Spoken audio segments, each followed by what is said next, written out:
Naninindigan ang Makabayan Bloc lawmakers na naayon sa saligang batas ang impeachment complaint na inihain nila laban kay Vice President Sara Duterte. Ito ang tugon ng mga kongresista mula sa minorya sa gitna ng pahayag ng National Security Council na political opportunism ang ginagawa nila.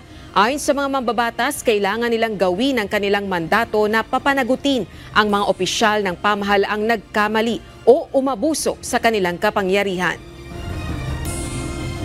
Pagsunod ito sa Constitution at maging aral, no, maging batayan ito ng lahat ng mga kakandidato, lalong na sa mataas.